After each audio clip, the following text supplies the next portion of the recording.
News blast का रुख करते हैं और सबसे पहले बात करते हैं मुख्य सचिव के सख्त निर्देशों से पदोन्नति की किस तरह से आस बढ़ी है। दरअसल लंबे समय से पदोन्नति का इंतजार कर रहे अभियंताओं को मुख्य सचिव के सख्त निर्देशों से अब आस बढ़ी है प्रमोशन की।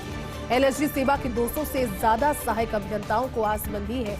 पिछली सरकार के समय से अभियंता हालांकि पदोन्नति का इंतजार करे थे, लेकिन मौजूदा सरकार में भी अब तक इस दिशा में काम नहीं होने के चलते उनमें निराशा थी।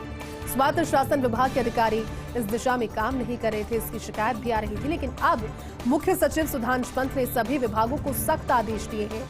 वर्ष 2023-24 तक लंबित सभी डीपीसी बैठकें आयोजित करने और पदोन्नति की समस्त प्रक्रिया तक 31 मार्च तक पूरी करने के आदेश दिए हैं। मुख्य सचिव ने पदोन्नतियां लंबित होने को बहुत ही गंभीर माना और लंबित पदोन्नतियों के मामले की कार्मिक विभाग की पड़ताल भी सामने आया कि विभिन्न विभागों में वर्ष 2023-24 तथा इससे पहले वर्षों की पदोन्नतियां लंबित है। इसके बाद मुख्य सचिव की ओर से ही सख्त आदेश दिए गए। देश के विकास को लेकर अविनाश राय खन्ना का आकलन अब आपको बताते हैं। दरअसल उन्होंने एक आलेख में लिखा है 2047 तक हर तरह से विकसित होगा भारतवर्ष।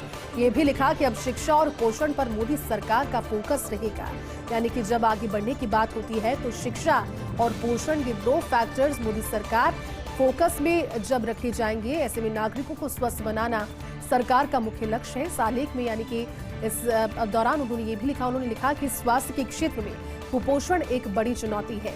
कृषि के क्षेत्र में कई सुविधाएं प्रधानमंत्री नरेंद्र मोदी और उनकी सरकार ने दी है। ये भी लिखा कि किसानों की आमदनी बढ़ाने के प्रयास जारी हैं। ड्रोन दीदी के जरिए महिला किसानों का सशक्तिकरण, कई नए उत्पादों के लिए आसान कर्ज भी सरकार दे रही है।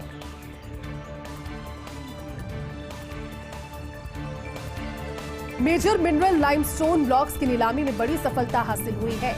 2 सप्ताह में अभी तक 9 ब्लॉक्स की नीलामी हुई है। लाइमस्टोन का 9वां ब्लॉक भी अंबुजा के नाम हो गया। दरअसल नागौर का पीएसबी 12-13 लाइमस्टोन ब्लॉक भी अंबुजा के नाम हो गया है। इससे पहले पीएसबी 03, 04, 05, 08, 09, 010, 10, 11 लाइमस्टोन ब्लॉक भी अंबुजा सीमेंट के नाम गए। इससे पहले 6 ब्लॉक्स के लिए अंबुजा सीमेंट ने रिजर्व प्राइस का 25.20% ज्यादा बोली लगाई और पीएसबी 11 व 12 लाइमस्टोन ब्लॉक के लिए रिजर्व प्राइस की 50.50% अधिक बोली लगाई। पीएसबी 13 के लिए रिजर्व प्राइस 25.25% की बोली लगाई और इस वित्त वर्ष में लाइमस्टोन के 16 ब्लॉक नीलाम हो चुके हैं। 14 अंबुजा सीमेंट को मिले हैं और इन 9 ब्लॉक्स की नीलामी से सरकार को 600 करोड़ से ज्यादा का राजस्व हासिल हुआ है। के लिए चिकित्सा विभाग से बड़ी खबर है।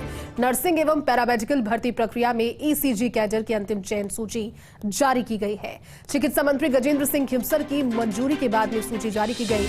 ईसीजी कैडर के 155 अभ्यर्थियों की अंतिम चयन सूची जारी की गई है। इस सूची में 23 अभ्यर्थियों का अंतिम परिणाम रोका गया है, जिसमें से 21 प्रकरण न्यायालय में विचाराधीन, जबकि 2 प्रकरणों में अन्य राज्यों से अंक तालिकाओं का सत्यापन होना बाकी है। न्यायालय के फैसले के बाद व अंक तालिकाओं के सत्यापन के बाद में अंतिम सूची जारी होगी।